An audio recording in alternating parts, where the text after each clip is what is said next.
I'm Chrissy Clark, and these are the 5 underreported stories that you need to know. A Veteran Affairs staffer who considers himself a Satanist filed a civil rights complaint over his superior sign that reads, "Not today, Satan, not today." The staffer claims the sign is a, quote, grotesque Christian supremacist symbol. The staff member has retained a lawyer who argued the sticker was a, quote, noxious example of trying to express a particular religious view in a situation where it simply was not warranted. And this lawsuit is working because Veteran Affairs is considering bringing in cultural sensitivity training over this incident.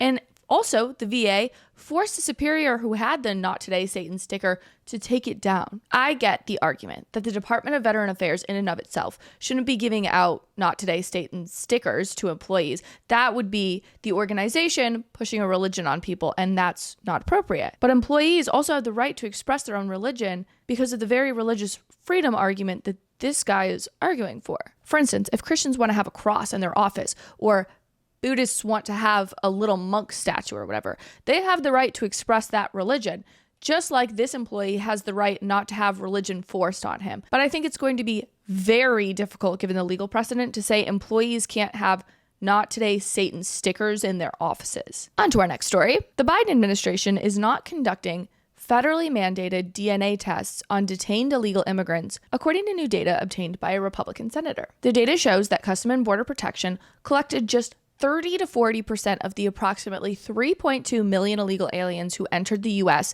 in 2023 alone. So back in 2005, the U.S. passed what's known as the DNA Fingerprint Act, which is simply the requirement of taking an illegal immigrant's fingerprint when they cross the border. Those fingerprints are then sent to the FBI's DNA index system, which helps law enforcement around the country solve crimes. That database has helped law enforcement arrest numerous illegal immigrants for fraud, murder, sexual assault of minors, etc. And the Biden administration just doesn't want to do it anymore. For what reason? I actually cannot wrap my head around that answer.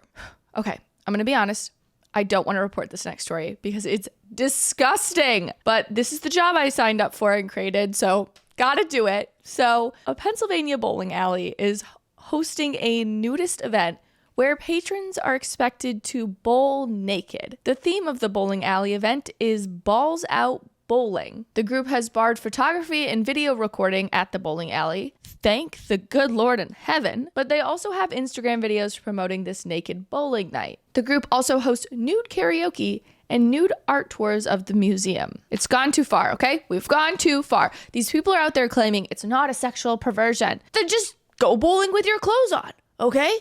Go sing karaoke clothed. If it's not that big of a deal, then great. Wear your clothes, you damn freak. You're a freak of nature, dude. And while I really didn't want to report that last story, I really don't want to report this next story. So much so, I saw this on Monday and I really tried my level best to avoid talking about it, but I can't get around it because the story is so insane. Edmond Public Schools in Oklahoma has been holding a feet licking and armpit licking event for years, where students lick chocolate and peanut butter off of staff members. Let me unfortunately show you this video. This video was taken from the YouTube channels of Edmond North and Memorial, publicly posted footage of their students licking chocolate, peanut butter, and other condiments off feet and armpits, all during their week-long philanthropy events, known as Balto Week for Edmond North and Swine Week for Edmond Memorial. The most recent video is from 2020, but we found videos going back to 2015. We sent the video you just watched to Edmond Public Schools asking for their response.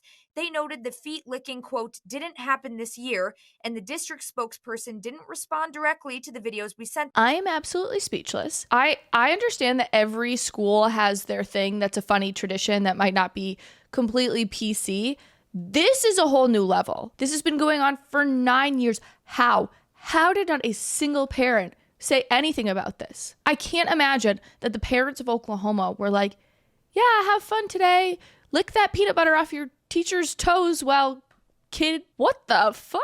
And finally, our last story is a success story, and we desperately needed that after the last 2 stories. Vermont school officials have agreed to pay a former high school snowboarding coach $75,000 in damages after he was fired last year for briefly talking with two of his team members about the advantage that biological males have in sports. Two teammates on Coach David Block's team were arguing because the team, which is a co-ed team, was slated to compete against a transgender athlete. The male teammate on Block's team argued that allowing biological boys to compete against girls wasn't fair, and the female teammate argued that her male teammate was being transphobic.